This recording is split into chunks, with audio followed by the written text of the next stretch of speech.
আজি মাঘী পূৰ্ণিমা সমগ্ৰ দেশৰ ধৰ্ম অনুষ্ঠানসমূহত ভিৰ অগণন ভক্তৰ। পবিত্ৰ দিনটোত মহাস্নানৰ বাবে মহাকুম্ভতো সমাপিত হৈছে অগণন লোকৰ। কোটি কোটি ভক্ত উপস্থিত হৈছে ত্ৰিবেণী সংগমত স্নানৰ বাবে। ১৪৪ বছৰৰ পাছত মিলিছে এই বিৰল যোগৰ। এইবাৰ মাঘী পূৰ্ণিমাত ১৪৪ বছৰৰ পাছত শুভযোগ সৃষ্টি হৈছে। সেয়ে এই দিনটোত মহাকুম্ভৰ অমৃত স্নানো পালন কৰা হৈছে। সেয়ে এইবাৰ মাঘী পূৰ্ণিমাৰ স্নান আৰু দানৰ বিশেষ মহত্ব আছে। তদুপৰি এই মাঘী পূৰ্ণিমাৰ দিনা সত্যনাৰায়ণ পূজা কৰাটো অত্যন্ত শুভ বুলি গণ্য কৰা হৈছে।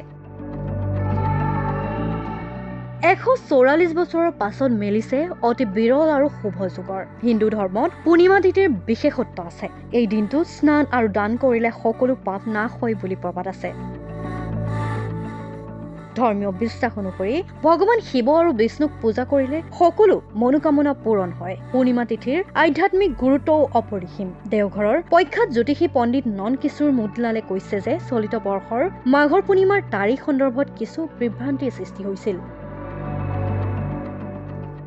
বহুতে ১২ আৰু ১৩ ফেব্ৰুৱাৰীক লৈ বিভ্ৰান্ত হৈছে। এইবাৰ মাঘী পূৰ্ণিমা ২১ আৰু ১২ ফেব্ৰুৱাৰী দুয়োটা দিনতে মিলিছে। অসমীয়া কালপুৰুষ পূৰ্ণাংগ পঞ্জিকাৰ তথ্য অনুসৰি এই বছৰৰ মাঘী পূৰ্ণিমা ২৮ মাঘ অৰ্থাৎ ১১ ফেব্ৰুৱাৰী মঙলবাৰ সন্ধিয়া ৬:৫৭:৬ পৰা আৰম্ভ হৈছে আৰু ২৯ মাঘ অৰ্থাৎ ১২ ফেব্ৰুৱাৰী আজি বুধবাৰে সন্ধিয়া ৭:০৮ 8:০৫ শেষ হ'ব।